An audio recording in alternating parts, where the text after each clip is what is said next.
Welcome. We are broadcasting from the Mint studio where we're going to discuss the first union budget by the Modi-led NDA government. Joining me in the studio today is Mint's editor Sukumar, Mint's deputy managing editor Anil Padmanabhan and Mint Money's editor Monika Halan. Thank you so much for joining me.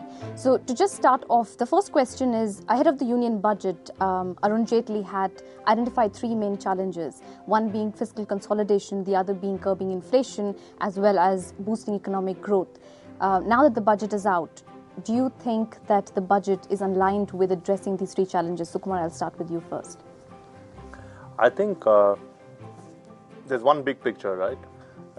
I think in many ways the deficit and inflation are secondary issues. The primary issue is reviving growth, because if growth becomes bigger, obviously it's a numerator-denominator kind of issue. Your deficit shrinks, and growth won't be possible unless you remove several supply-side bottlenecks, which should help bring inflation down. So I think you have to look at whether it's done enough to revive growth, and even in that, I think more than the concrete steps that are there, I think you should look at whether a growth path is clear, whether a beginning has been made. And I think from that perspective, this budget is an extremely good budget. It does a lot of these things.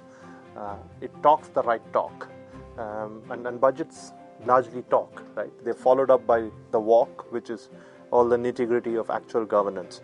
And if this government gets that right, and in many aspects, in many ways, that was supposed to be the strength of this government, right? It's administrative ability. If they do get that right, maybe we are in for better times. Anil, do you share the same thoughts? Yeah, I would in fact add to what Sukumar is saying.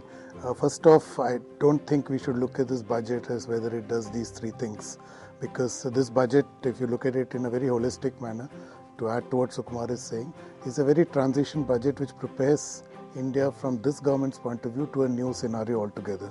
So as our tagline goes, rebooting India, this is a rebooting India budget. So this is the first step in that direction, and in that sense I think they have done an extremely good job. So this marries the aspirational India into a new kind of scenario where you people are going to be taught how to fish and not given fish. Monika, what's your right? Absolutely, I agree with both of them. And so BJP has come to power on the back of this buoyant middle class, which is now a substantial voting chunk as well. And to that extent, he has, even though he's got no money right now to give, he's managed to give a little bit of income tax sweetener to this middle class in terms of the raising of the threshold. Tax rates remain the same, but if you collect incentives that he's given, an average family will have about 35,000 rupees more in a year. That's not small potatoes, given that we've not had anything like that for the past few years. And there is a promise for more in terms of if we do manage to grow and there is more money, I think there will be more tax benefits.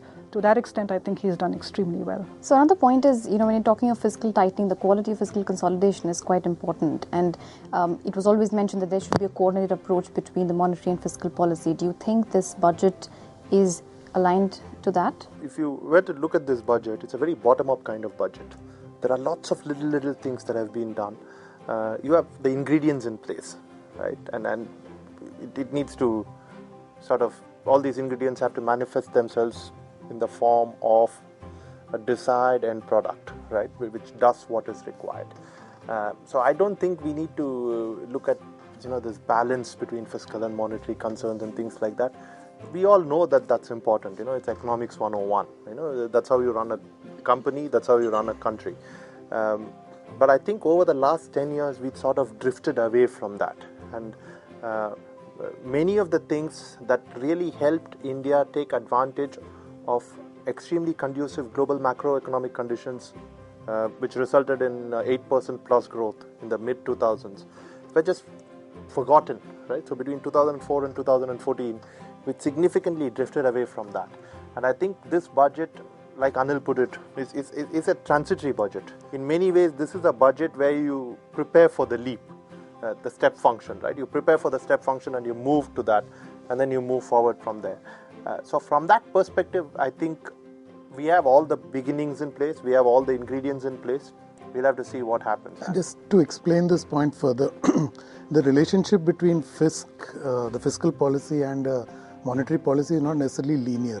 So the Reserve Bank of India was making a larger point that the entire fiscal slippage, which Sukumar was alluding to, has created a sense of indiscipline in central government spending, which I think the signals are very clear. He's promised to go after subsidies. So if he actually did that, he would have politically derailed this budget even before it started. So he's created an expenditure commission which will now go into addressing issues of subsidies.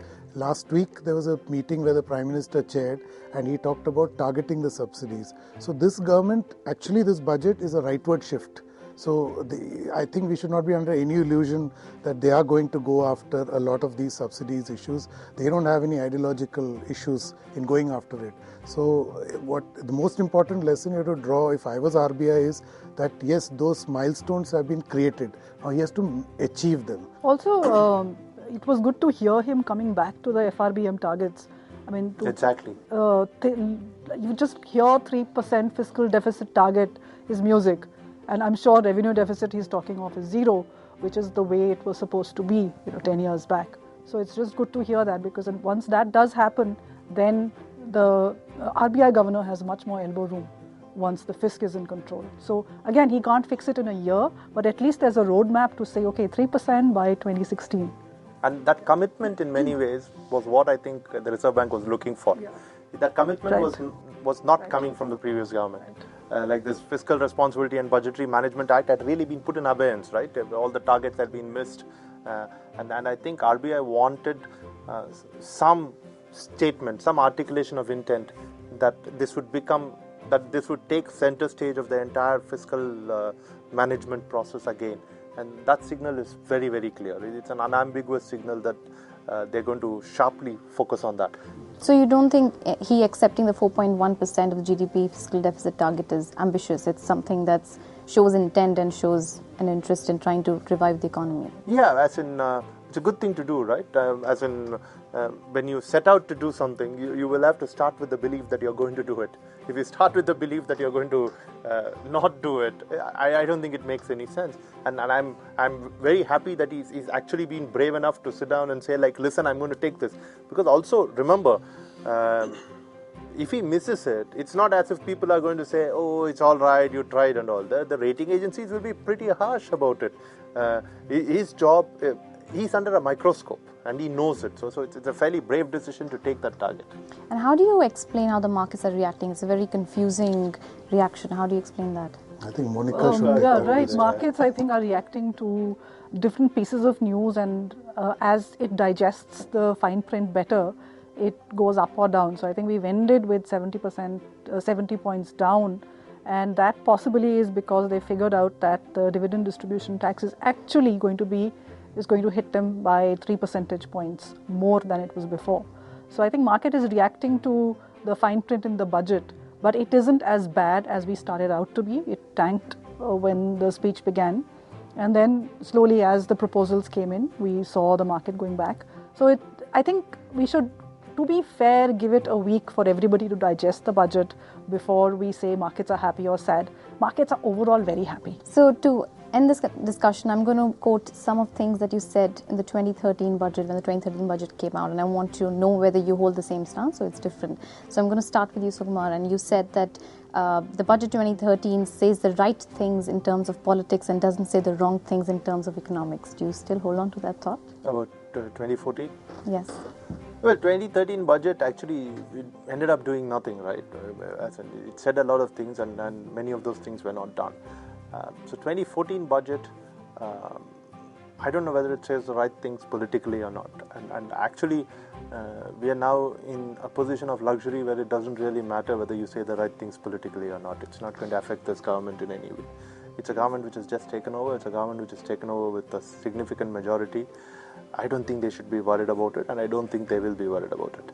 Economically, it says all the right things. You agree with him? Politically, it doesn't say much? No, I think politically and economically it is a perfect budget given the current circumstances, and I think we should recognize there's a paradigm shift underway. It is very difficult when you're in the middle of that battle to see it But I would stick my neck out and say that this is a budget which marks the transition.